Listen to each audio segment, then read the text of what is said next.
This is an iHeart podcast. Guaranteed human.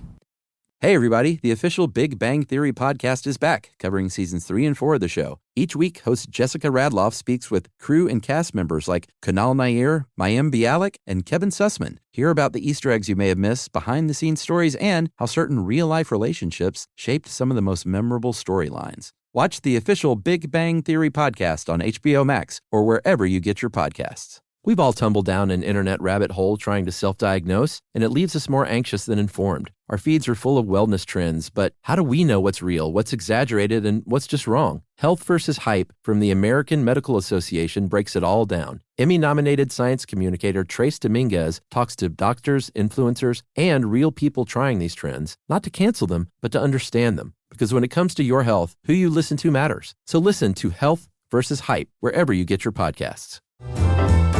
Welcome to Stuff You Should Know, a production of iHeartRadio.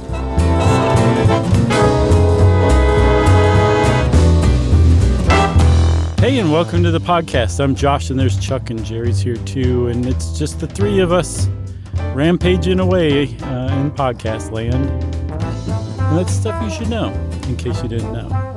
Well, before we get started, I think we should mention that there are still tickets available for our shows coming up very soon in Chicago on August 7th and Minneapolis on August 8th.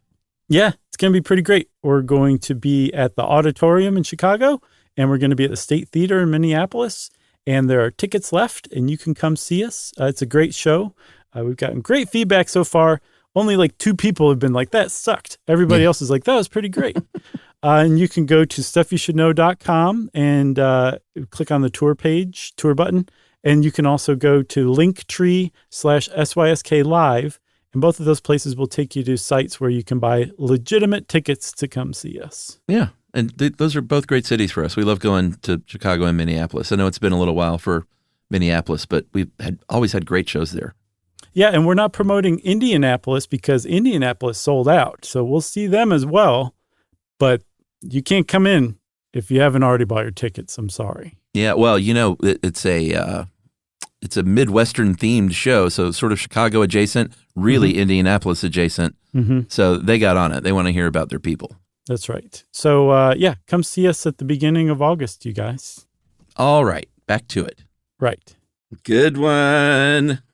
Oh, you think so? Yeah. Okay, thanks. I appreciate you letting us do this one first because like I just announced to you. Yeah. I just watched the documentary on this topic. Tread, directed by Paul Solet. Unless it's Soleil, who knows? I'm going with Soleil. Did you watch it? Yes, I have actually. I've seen it. I saw it a few years back. I didn't watch it recently for this. For some reason, I think we covered this in like a video or something. Like, how do I know about this? It was pretty big news, and I mean, it's become an internet legend. Yeah. Maybe we did do like an internet roundup on it or something like that on the 10th anniversary, maybe. I don't know. Yeah, that feels about right. Yeah. But I guess we should say what we're talking about, eh? Sure. Oh, I'll do that then. Okay. So for those of you who don't know, we're talking about an event that took place in 2004 in a little town called Granby, Colorado, about 50 miles west of Denver. Population 2,000-ish, I think, at the time. It's a small town. Yeah. But it wasn't, an economically depressed town. It's like 16 miles away from the entrance to Rocky Mountain National Park. There's skiing around there, so there's tourists. There's also rural ranchers that come in to shop in Granby. It's fine. It's just a cute, quaint, small mountain town. Like South Park, basically. That's right. And it remained that way until June 4th, 2004, when a lot of this town was destroyed by a man in a bulldozer that had ended up being dubbed later on as the KILLDOZER. We'll get to that later. Right. But it was a muffler shop owner, a 52-year-old guy named Marv Heemeyer. Mm-hmm. And he had beefs with the town. He had beefs with people in the town. We're going to go over all that stuff. So he built or modified rather a gigantic bulldozer into basically a tank. Yeah. And destroyed the places of the people he had beefs with and more. Yeah, I left all that out of my introduction, so I'm glad you filled it in. Yeah, you said it was like a tank, essentially. In some ways, as we'll see, it was actually superior to a tank. It was crazy what this guy built. And if you have the time and you're not driving right now, just go look up KILLDOZER and get a load of this modified bulldozer that Marv Heemeyer created. So, Chuck, I say let's just dive in. That was a pretty good little setup. Let's talk about Marv Heemeyer and who he was. He was known around town as Marv the Muffler Man, right? That's right, because he owned a muffler shop. Previous to that, he was in the Air Force, served in the Air Force, was stationed in Colorado at Lowry Air Force Base. Mm-hmm. Liked Colorado, decided to literally set up shop there. And this is in the early 90s. He moved to Grand Lake near Granby. And, pretty soon he started getting his feathers ruffled and ruffling feathers in the town kind of right away, it seems like, starting with having a beef against the local newspaper, the Sky High News. Yeah, so they introduced the concept of legalized gambling in Grand Lake, which is pretty near Granby. And the town was very evenly divided on it. The local newspaper, the Sky High News, or one of the local newspapers, another one in Grand Lake, came out very heavily against legalized gambling. Marv was very heavily in favor of gambling, so much so that he edited, I think, 2 editions of a newspaper that was created just to tout the benefits of legalized gambling. And so he lost. I think they voted in the area, they voted 4-1 against legalizing gambling. And it was a bitter defeat, I think, to Marv. He seemed like the kind of person who did not accept defeat very well, and that it just triggered stewing in him. Yeah, that's fair to say, I think. And that was in 1992. That same year is when he bought some property that would be sort of at the center of his next dispute. It was a couple of acres in western Granby. He bought it at public auction and foreclosure for a little more than $40,000, which turned out to be a great deal. The guy had a really good knack for finding good deals on stuff. Yeah, what's funny, that you remember the savings and loan scandal? Yeah. He actually bought it from the FDIC because it was a failed savings and loan bank in town. Yeah, including that big bulldozer that he would end up getting a great deal on. So that was a savings and loan bulldozer. He had a nose for a deal. Yeah. So he ended up setting up his Mountain View muffler shop there. Was apparently a great welder. Stuff that he brought into the Air Force, it seems like, was just really good on machines and motors and engines and welding. And worked for a muffler shop for many years, and finally was like, I'm going to open up my own shop. As this is happening, there's another local family, and this is one of the two main families that he had beefs with, the Dochev family, in particular the patriarch, I guess, of that family, Cody Dochev, with his wife Susie and their son Joe, had a concrete factory. And they were trying to expand this factory, so they bought up. They wanted this property that Marv had bought. They bought up a bunch of land around it. Still needed more space, and tried to buy Marv's parcel from him that he paid $42,000 for. And initially, they had an agreement for $250,000, which would have been a really nice take on that land deal for Marv. It would have, for sure. And apparently, the Dochevs were at that auction that Marv bought it at, and he outbid them. So yeah, they were very interested in this parcel of land. He agreed to that $250,000 deal later on. I think that was 8 years later. So that is a pretty significant increase in your investment. And then, but he changed his mind. He decided that the land was worth more than $250,000. Apparently, he kept getting appraisals on it. So it's not like he was just saying like, no, it's worth $1 billion. Right. He supposedly got appraisals and was like, this land is worth more than $250,000 now.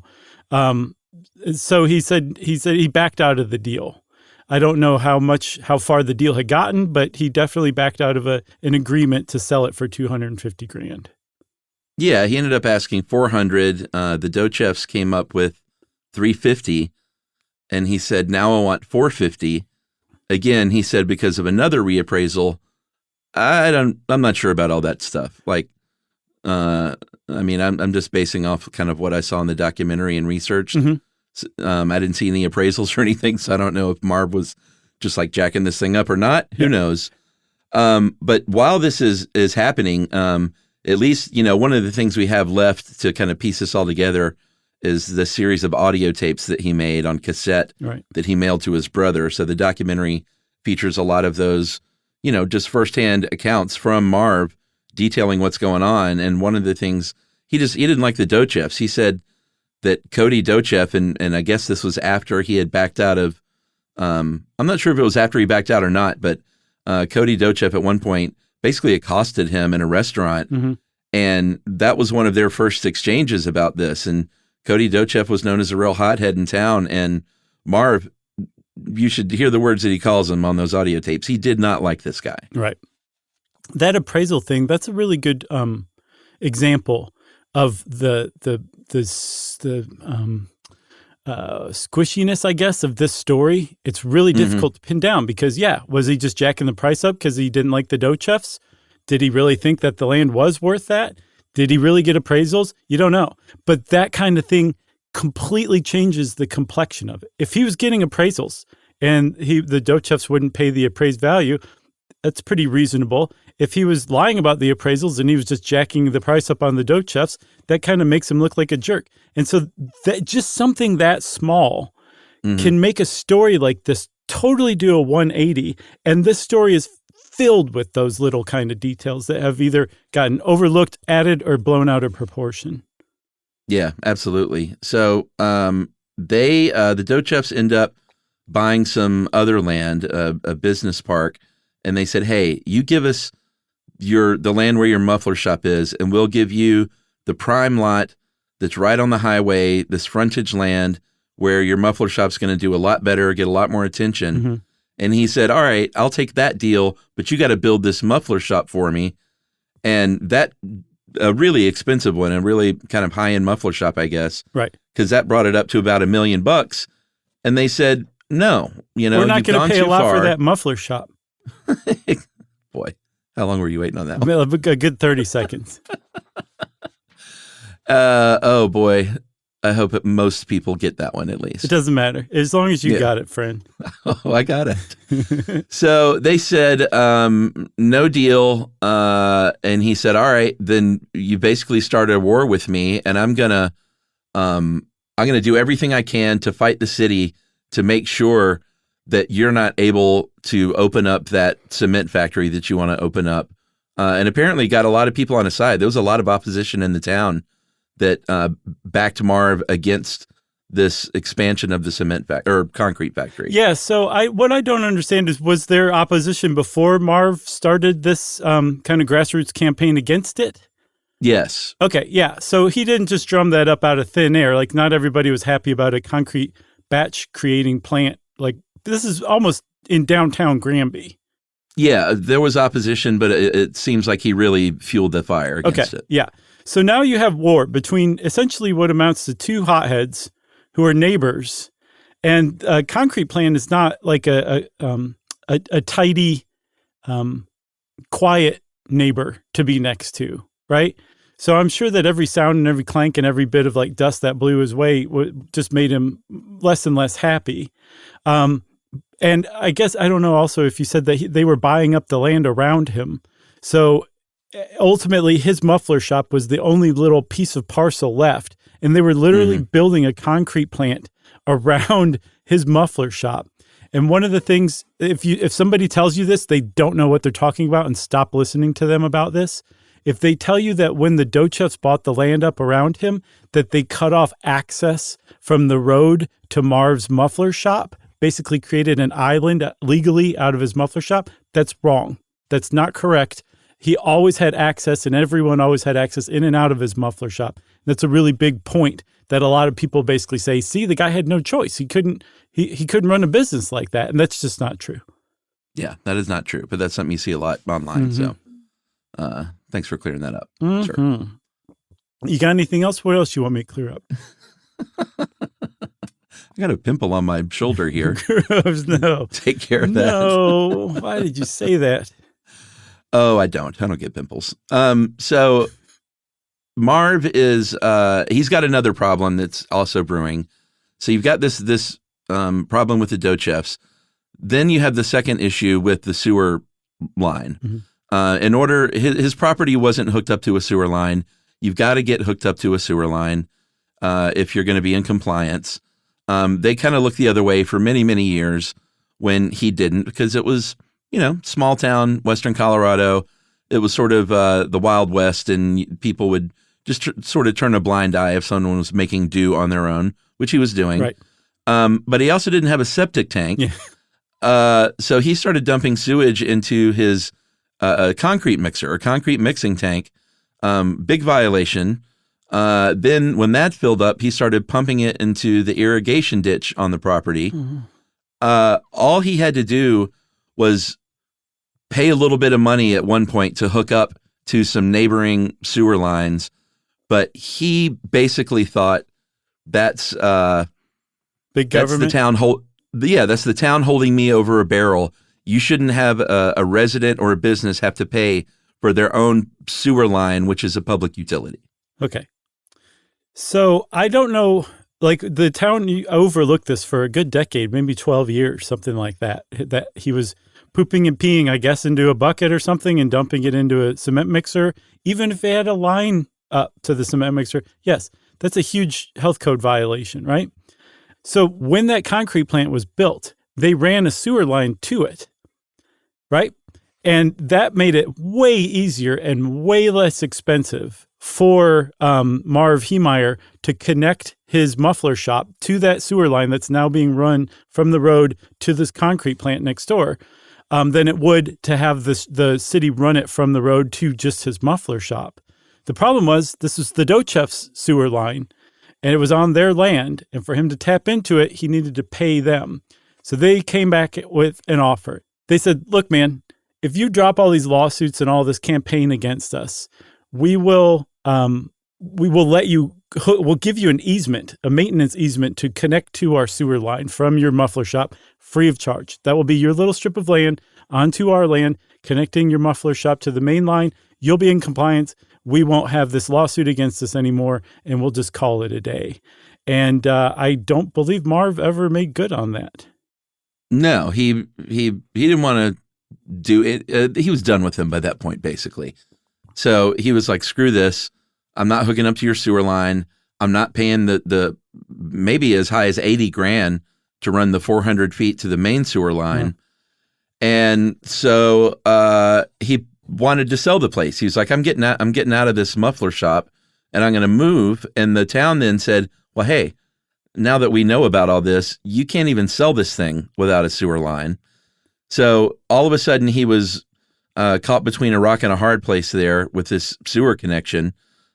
He refuses to do it. He ends up being fined $100 a day because of this sewage issue and other violations that were going on. Like more than $3,300 when he wrote the check to the town. He put in the memo, it's for the Cowards and Liars Department. So this is kind of where things were. This guy is fighting back against the town. He's fighting against these people. Whether or not you think it's fair that you have to pay for your own sewer line or not, it's the way it was. They weren't singling him out to try and like screw him over or anything. That was just how it works. I mean, I've had to replace sewer lines, and it stinks. It's the worst thing to have to pay for. It stinks literally and figuratively. As a homeowner, it wrecks your yard, or your property. It wrecks. It's awful because it's not. It's expensive. Have you ever had to do it? No. You luckily, hate writing that check. Let me knock on wood here. Okay. I've had to do it a couple of times. It's awful. In the meantime, we need to introduce another family because he ended up having two beefs with two prominent families, the Dochefs and then the Thompson family, who had been there forever, thereby owned tons and tons of the land in the town.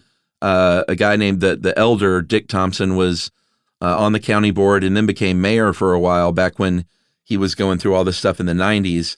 And then he passed away and he took up this beef with his two sons, basically saying like, you owe me money because of all this stuff that your dad and the town board made me go through. Right.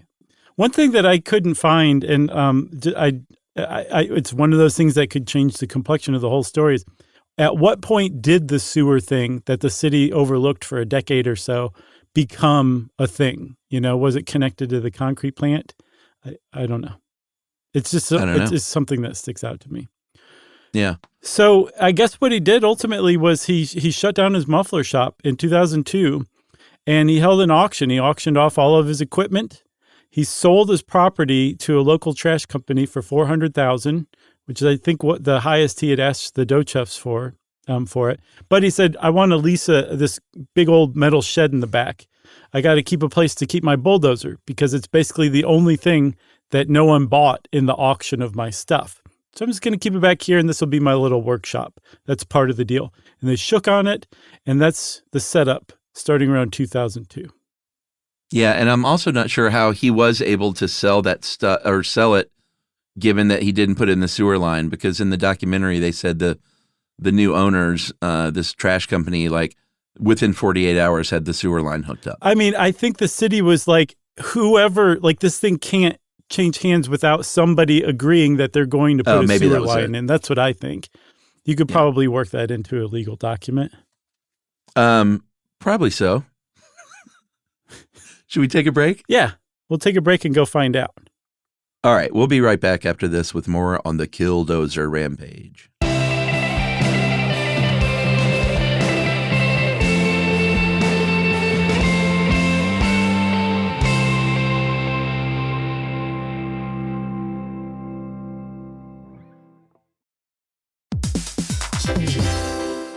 Hey everybody, we're here to talk to you about Wayfair, who believes that spaces should be functional, they should be comfortable, they should be well-designed, and they can be well-designed by you with their help. Your updated space should feel more comfortable, inviting, and practical for everyday use. And we're talking about outdoor seating. We're talking about grills. We're talking about major appliances. If you need storage solutions, Wayfair can help you out. Patio lighting, rugs, decor. It is your one-stop shop for home. Yeah. I mean, it's getting nice out, so it's time to think about living outdoors for the next few months. And Wayfair knows that outdoor furniture, it's heavy, it's intimidating to assemble. So Wayfair has stepped in and said, we're going to handle the hard part so you don't have to. That's right. You can shop Wayfair Verified, your shortcut to the good stuff. And that means their team of product specialists are going to vet everything by hand using a 10-point inspection, testing things like, quality materials, functionality, and features, and even how long it takes to build that piece of furniture. And the overall experience save time, reduce hassle, and improved convenience. Patio season is here, and these deals won't last. So head to wayfair.com right now to get your outdoor space ready for way less. That's WAYFAIR.com. Wayfair, every style, every home. Dell PCs with Intel Inside are built for the moments that matter, for the moments you plan and the ones you don't. Built for the busy days that turn into all-night study sessions, the moment you're working from a cafe and realize every outlet's taken. Yeah, the times you're deep in your flow and the absolute last thing you need is an auto update throwing off your momentum. That's why Dell builds tech that adapts to the way you actually work. Built with a long-lasting battery so you're not scrambling for the closest outlet, and built-in intelligence that makes updates around your schedule, not in the middle of it. That's right. They don't build tech just for tech's sake. They build it for you. Find technology built for the way you work at Dell.com/Dell PCs. Built for you. Everyone knows winter is the real mess maker. You don't need WeatherTech floor liners for summer unless you hit the beach and half the beach ends up back in your car, or the campsite dirt ends up in your trunk. Then you'd want a cargo liner, or a road trip goes sideways, lemonade spills, ketchup goes rogue, ice cream drips. Yeah, you'd be pretty happy about those WeatherTech seat protectors. So just to be clear, as the mud you're inevitably going to step in this summer, you don't need WeatherTech unless you plan on doing summer. Visit WeatherTech.com today.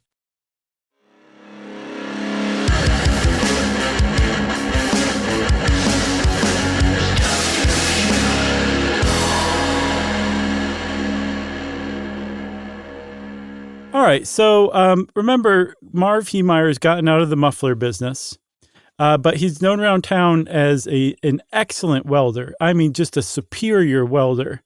And when he leased that little maintenance shed, well, probably not little, but when he leased the big maintenance shed in the back of the property that he had sold to the trash company, he used it to modify the bulldozer that would later become the KILLDOZER.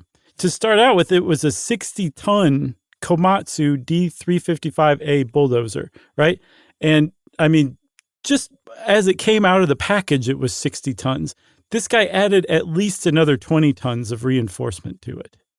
Yeah, it's not like a little front loader that, your landscape person has brought over if you've ever had your yard done or something a dingo? like that. This was a very, very, very large bulldozer, which you can tell when you see footage when there are other bulldozers trying to stop it. And this Komatsu is clearly larger. Right.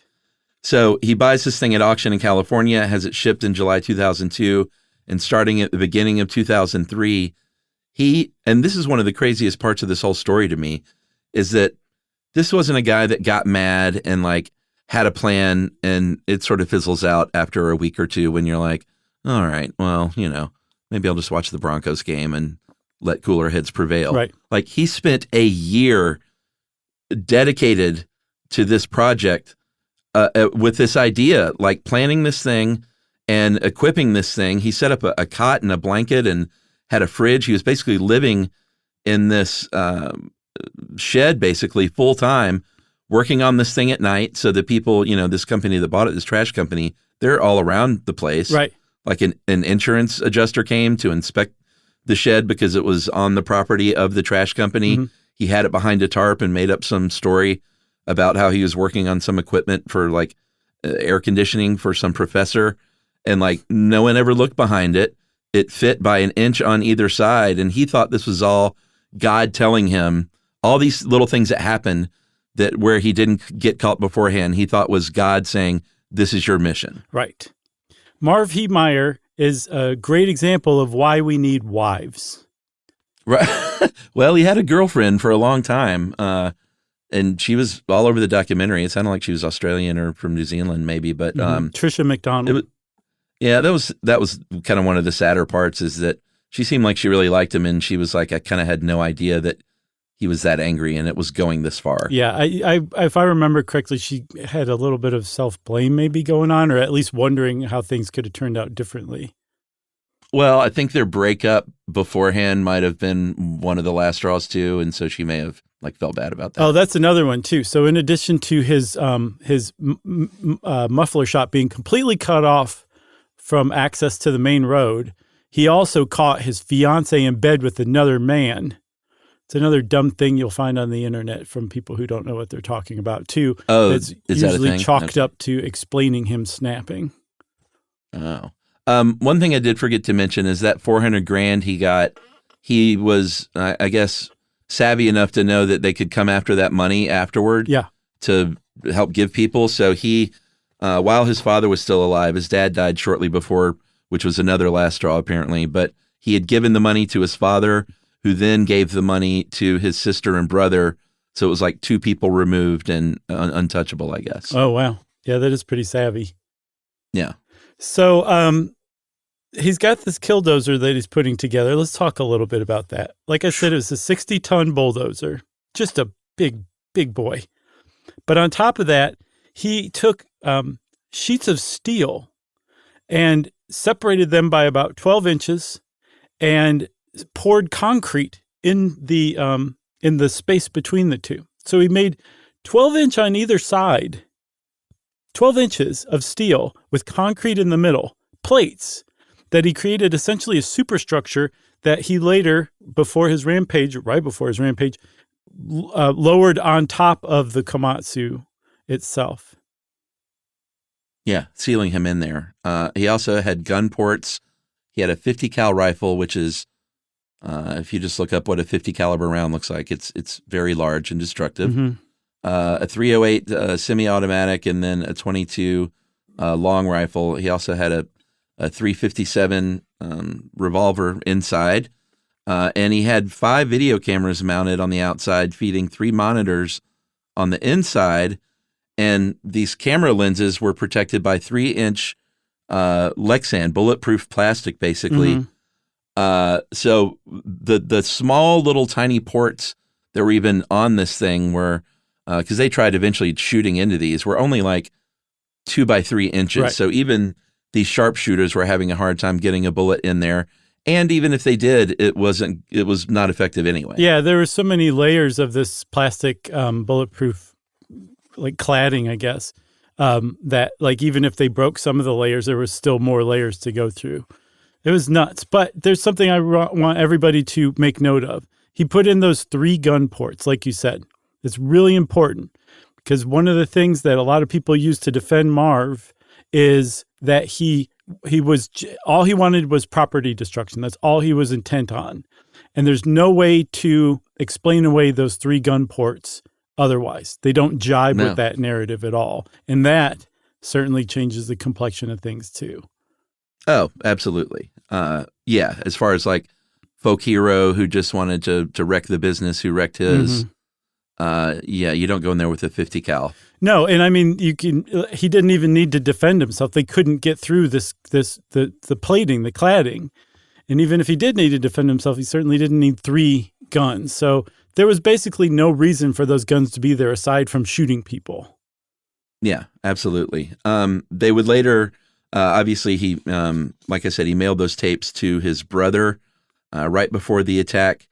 They ended up finding a list afterward with sort of like a hit list for the buildings he wanted to wreck.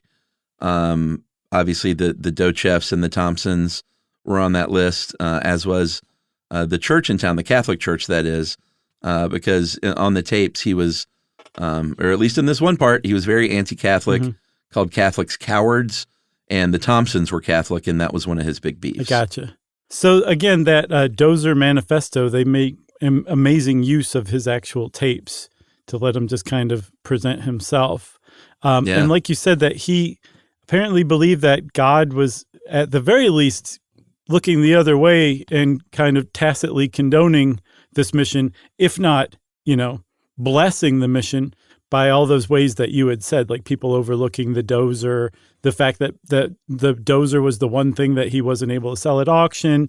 He even said that God told him to take the winter off, put this whole thing off for a year, essentially.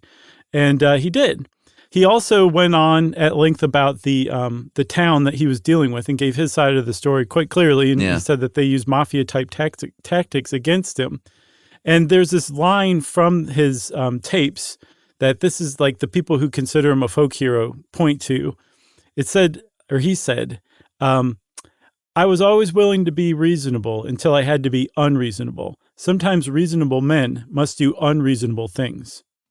And it's just a sweeping thing to say because it completely explains away everything he does after that point. And it completely gives him an alibi up to that point. He's saying, I know what I'm doing, wrecking the town. That's an unreasonable thing, but I have every reason to do this. I have a very reasonable reason to do this very unreasonable thing. It's really, it's a very, I don't know. It's just nuts how well it encapsulates everything. It just kind of lets him off the hook. Yeah, totally. He had also been hassling the paper for not covering his story. Like he was like, no one's even writing about my beef with the sewer line and all this stuff. And so they ended up giving him a free ad. They were like, oh, geez, this guy, how about we give you an ad? They came out and photographed him and gave him an ad for his muffler shop, which it turns out wasn't enough to appease him, as we'll see. The end of his lease was coming up.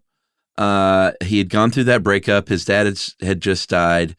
And so it was game time, basically. On June 4th, 2004, he, like we said, he sealed himself in that cockpit, kind of like couldn't get out, basically, right? Into what looks like this, a bulldozer meets what were those crawlers called in Star Wars where the Jawas traded out of? It kind of looked like that. Yeah, I don't remember what they're called. I just remember it was based on a brutalist hotel in Morocco that George Lucas saw. Exactly. And you don't need to write in, everybody. We can go look it up later. Well, you know what it's called, Josh. At 2 p.m., and this was, when you see footage of this thing or watch the documentary, this thing goes 4 or 5 miles an hour. So it's a different kind of rampage. It's a slow motion rampage going through town. Yeah. But this thing was unstoppable was the issue. Yeah, that's a really great way to describe it. They, as we'll see, couldn't come up with anything to put an end to this. I say before we really get underway with the rampage, we take our final break and come back and tell everybody just what happened. What do you think? All right, let's do it.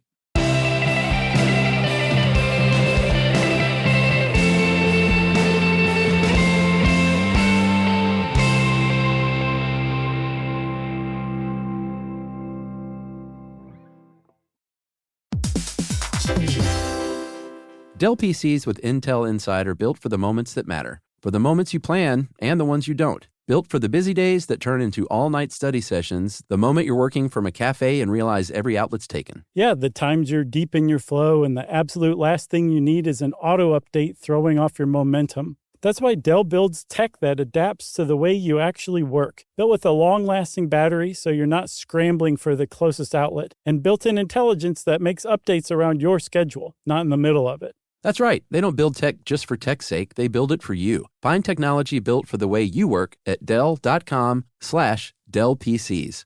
Built for you. Everyone knows winter is the real mess maker. You don't need WeatherTech floor liners for summer unless you hit the beach and half the beach ends up back in your car, or the campsite dirt ends up in your trunk. Then you'd want a cargo liner, or a road trip goes sideways, lemonade spills, ketchup goes rogue, ice cream drips. Yeah, you'd be pretty happy about those WeatherTech seat protectors. So just to be clear, as the mud you're inevitably going to step in this summer, you don't need WeatherTech unless you plan on doing summer. Visit WeatherTech.com today. The universe is full of mysteries. Black holes, quantum physics, galaxies. On TikTok, millions of people are learning more about the universe around them every day. Scientists break down complex theories, demonstrate experiments, and connect dots between the cosmos and our daily lives. One scroll might reveal the concepts on the fabric of space-time, the next an optical illusion. It's discovery on a massive scale, where millions learn something new every day.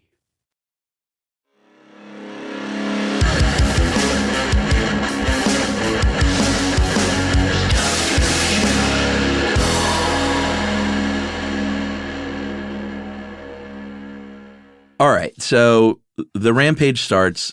Obviously, the first people he's going to go after are the Dochefs and that concrete plant. Mm-hmm. When he gets there, they quickly realize what's going on. Cody Dochef is like, that's Marv Heemeyer in there. And cops are like, are you sure? How do you know? And he's like, trust me, it's Marv Heemeyer. Mm-hmm. He tries to stop it. He tries shooting a revolver at this thing, which is just a joke. I guess that's just the first sort of reaction is like, shoot it, in Western Colorado at least. So, hey, no shade there, by the way. But he starts shooting at this thing. He's literally getting in his own, this is Cody Dochef, right, getting in his own little front end loader and driving at it. He rams the side of it and he's trying to lift it up off of the ground because basically they're like, we can't, they've tried shooting into it already. They know that's not going to work. Mm-hmm. So they want to disable those treads. If you can disable a tank's treads, then you're in business. So they thought if they could lift it off the ground, that might work. They thought if they jam this huge steel pole into the treads, mm-hmm, that might, get stuck or throw something out of mm-hmm whack. None of that works. And when Cody Dochef rams this thing and tries to pick it up, his wheels come off the ground. Mm-hmm. He hits the front windshield and gets knocked out cold. Wow. And awakes to bullet fire coming his way. Yeah, that was one thing that Marv Heemeyer did was he took aim and shot at Cody Dochef's his front end loader, and there were bullet holes from the .50 caliber in the bucket of the front end loader. Astoundingly, he didn't hit Cody Dochef, and he, I guess, left the cement plant at this time and started moving toward the town. And one of the ways that he got to the town was busting through a concrete road barrier, a pair of them that I believe some highway patrolmen were hiding behind. And they got out of the way just in time because that killdozer went right through those concrete barriers on its way to downtown Granby. Yeah, and he didn't even have to go that way. So that was another instance where he literally turned left and headed right toward those guys. Mm-hmm. And these are cops. They're bringing in Forest Service people. They're bringing in larger guns. They've ended up firing about 200 shots at this thing. But again, they're just firing it at hardened steel. And so nothing is doing any good. Cody Dochev also tried to climb up on top of it, but Marv, and I shouldn't be laughing here, but this is the one part I thought was kind of funny. Right. Marv thought of that too, and he greased this thing up with like axle grease. Yeah. And so Cody Dochev is slipping off of this thing. Eventually, there is a guy, a deputy named Glenn Traynor, who climbed up on top of the building and jumped right on top of the thing. And he rode this thing around town. There's footage of this guy riding this killdozer around town, trying to disable it from above. Yeah, Under Sheriff Glenn Traynor is typically referred to as one of the big heroes of the day just for trying. Nobody was successful, but a lot of people tried, and he definitely risked life and limb, essentially, to try to disable this thing. He found what he thought was a weak point into the engine and shot into it a bunch of times. Turns out it was the cover for the air conditioner that Marv had put onto the bulldozer. He also got a flashbang grenade, dropped it down the exhaust pipe. It blew up. It did absolutely nothing. And despite, it being greased, Glenn Traynor hung on until Marv Heemeyer got the killdozer to the town hall building. And Glenn Traynor saw quite clearly he was going to be taken along with this 13-foot tall, 80-ton bulldozer right into town hall, and he would not fare very well in that circumstance. So he jumped off and rolled onto the grass from that 13-foot height. Yeah, so he's out of there safely. Like you said, he goes after the town hall. It has a local library in there where who knows whether he knows this or not, but there were a bunch of kids in there in a reading program, including the 11-year-old daughter of the mayor at the time. So they're huddling in the basement. The town has issued a reverse 911 call to basically where they call every single resident in town at once and say, shelter in place, or in this case, calling the people at the library and saying, get out of there. He then turns on the bank, the Liberty Bank branch, because obviously he had problems with the banking system there. He then turns on the newspaper, and the Patrick Brower, the editor, the guy that he'd been, having his newspaper beef with, is running out the back door as he is collapsing this building. He gets out in the nick of time as he's collapsing the building. Yeah, and frequently in interviews, Patrick Brower points out that had he tripped and fallen, he'd be dead. It was that close. Yeah. For sure. It does seem to have been that kind of experience for people on the ground during this rampage. Somebody would run in shouting like, get out, and probably didn't even have time to say what the heck was coming when the killdozer would come crashing through the front of the building. Not the front door, not a side door. It would come right through the front wall or the side wall. And one of the things that people pointed out who were there was that he would come crashing through the front wall, and it would take out the front wall, but the roof would still be standing. So he'd back up and he'd go after a corner of the building. So he was trying to demolish these buildings. He was making a pretty great attempt at it. And toward the end of the rampage, he got pretty good at taking a building out in a couple of swipes. No, absolutely. So then, this is a small town. When he makes a turn toward a thing, they kind of have a pretty good idea of where he's going because of the well-known beef. So after he destroys the newspaper building, he makes a turn, and everyone's like, he's going after the Thompsons. He ends up, Thelma Thompson, 82-year-old widow of former Mayor Dick Thompson, was literally asleep taking a nap 30 minutes before her house is just gone because they get her out of there. He completely destroys her house.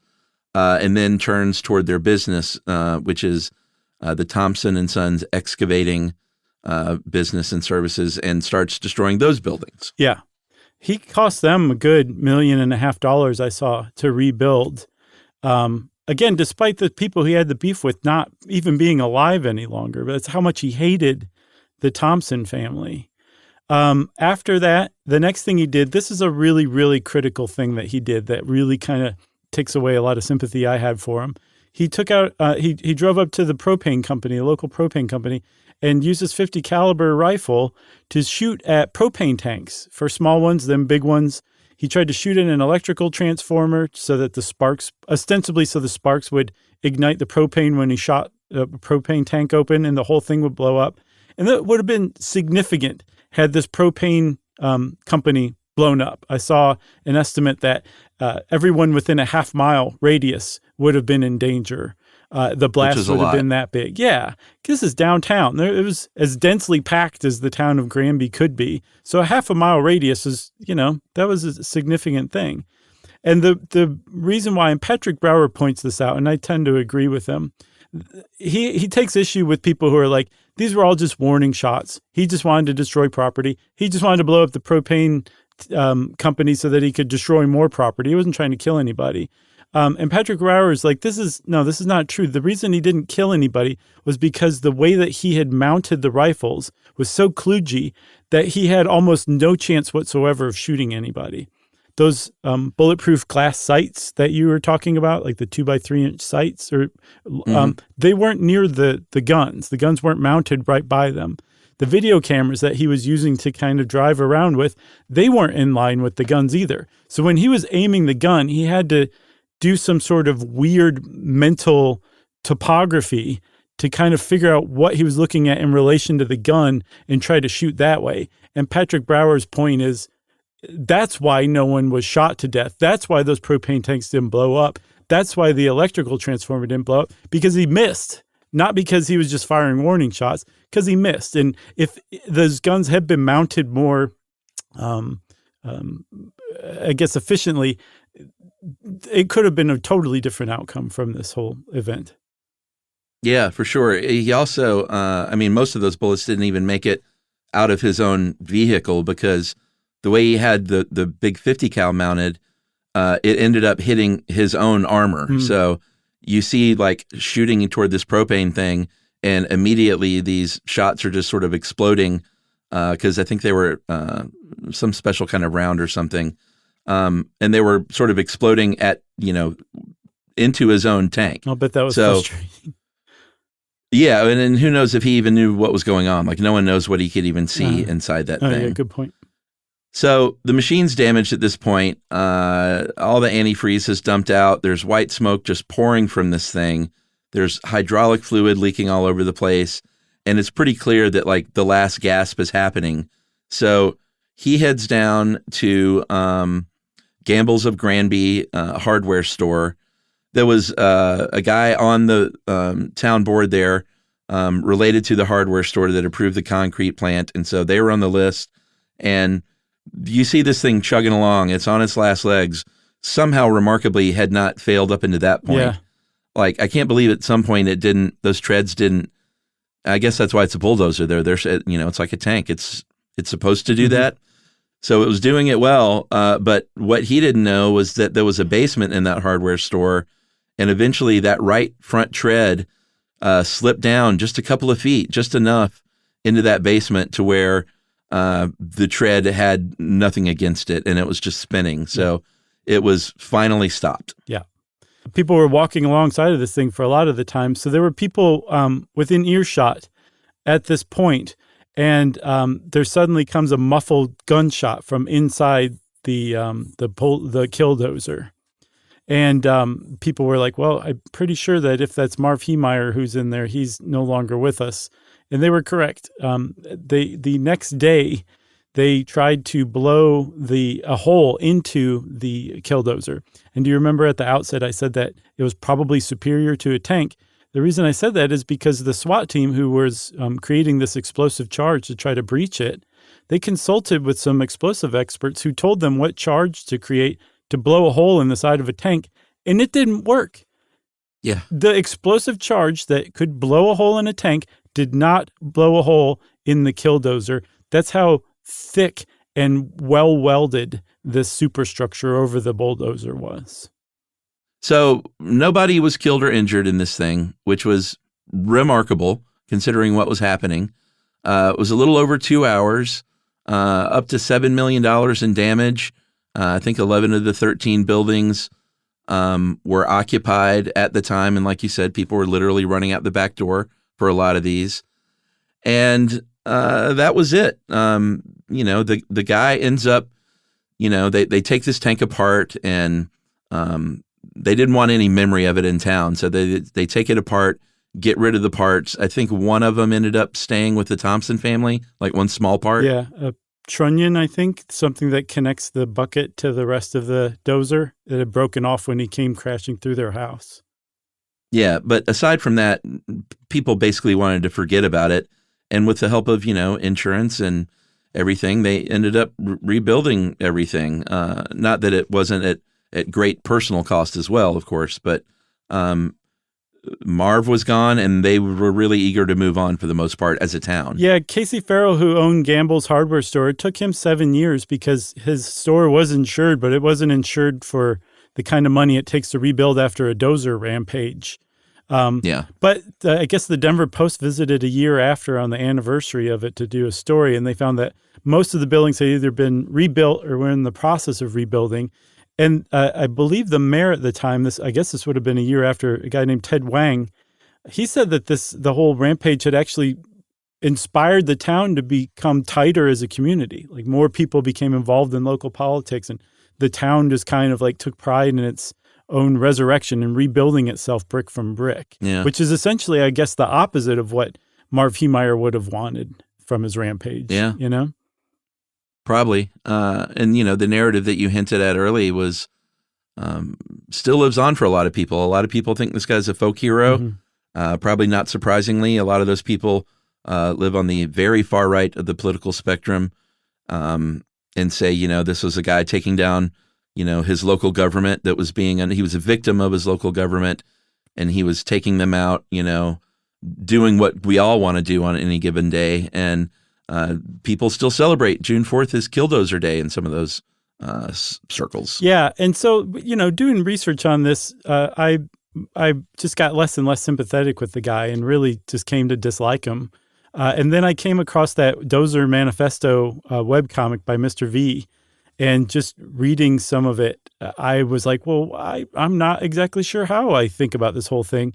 And I think I don't have enough information about what really went on in that town or didn't go on to decide one way or another. And I don't think that matters, but I just thought it was interesting that I had an about face, I guess. Yeah. I find it interesting when I think of in my thoughts.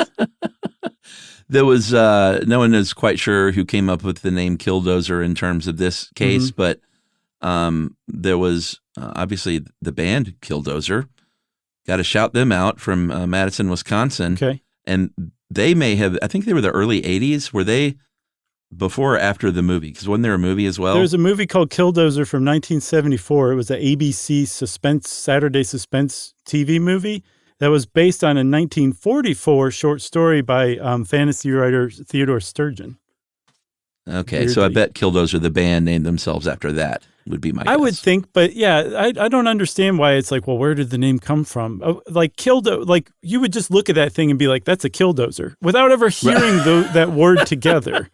It's not like some great mystery. Like that's a killdozer. That's just what you call that thing. Humans have some sort of innate genetic understanding of seeing that thing and knowing that it's a killdozer without ever seeing that word before.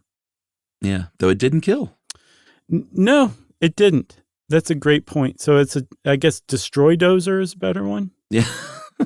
Or a bulldozer. Oh, yeah. There you go. If you want to know more about Killdozer, there's plenty of stuff to read and watch on the internet. Just be wary.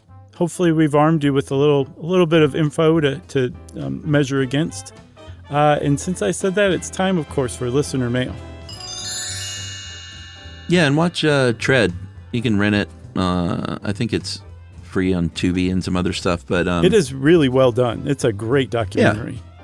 Well, he does these recreations that I guess are CGI, but it looked to me like I was like, man, did they actually build another Killdozer replica to shoot this stuff? Yeah, it was one of those few documentaries that had $150 million budget. I'm not sure, but it looked pretty good, and it's only like 98 minutes long, or less than that, 88 minutes, 98 minutes. It's a good one. It's definitely worth seeing. All right, listener mail, Dangers of Whistling. Hey guys, just finished that episode, and I thought you were going to mention the one thing about not whistling in a theater. I'm not 100% sure of the veracity of the history of this, but old theater legend has it that early stagehands were also sailors and or dock workers who communicated in whistles, and therefore if you were a casual bystander whistling in a theater, you could actually cause an accident through miscommunication. As with some of other superstitions in the theater, this one is based more on safety than anything else, and I always find it fascinating. The concept of bad luck was apparently effective for early safety compliance. Thanks for keeping me entertained on my long LA commutes. And that is from Claudia, who is a stagehand in Los Angeles. Awesome. Thanks a lot, Claudia. I feel like we talked about that or came across it in research or something like that. I don't know if it was related to whistling or what, but it had to do with Salty Sea Dogs moonlighting as stagehands for the theater. Oh, I don't remember that. Very cool. Yeah. All right. Well, thanks, Claudia, for getting in touch. And if you want to be like Claudia and share something awesome and interesting with us, we'd love that. You can wrap it up, spank it on the bottom, and send it on its way to stuffpodcast@iheartradio.com. Stuff You Should Know is a production of iHeartRadio. For more podcasts from iHeartRadio, visit the iHeartRadio app, Apple Podcasts, or wherever you listen to your favorite shows.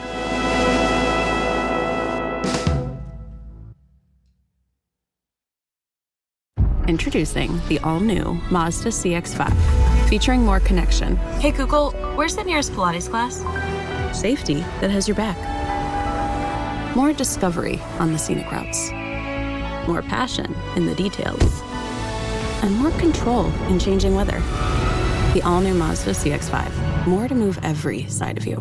See it in 5 films at MazdaUSA.com/5sides. Google is a trademark of Google LLC. Sequences shortened and simulated. Everyone knows winter is the real mess maker. You don't need WeatherTech floor liners for summer unless you hit the beach and half the beach ends up back in your car, or the campsite dirt ends up in your trunk. Then you'd want a cargo liner, or a road trip goes sideways, lemonade spills, ketchup goes rogue, ice cream drips. Yeah, you'd be pretty happy about those WeatherTech seat protectors. So just to be clear, as the mud you're inevitably going to step in this summer, you don't need WeatherTech unless you plan on doing summer. Visit WeatherTech.com today. When it comes to small business, people want to talk to people, not bots, not voicemail. Your customers or clients want a real human connection, and that's exactly what they get with Ruby. Ruby is the virtual receptionist company that takes care of your callers when you're unavailable, in the middle of something, or just don't want to pick up. They can answer, screen, and transfer calls, as well as take messages, collect payments, book appointments, and more. All while saving you time and making the people you serve feel special. It's available 24/7, 365 days a year, and is 100% based in the U.S. See how it works at ruby.com, or better yet, give them a call at 844-900-RUBY. This is an iHeart podcast.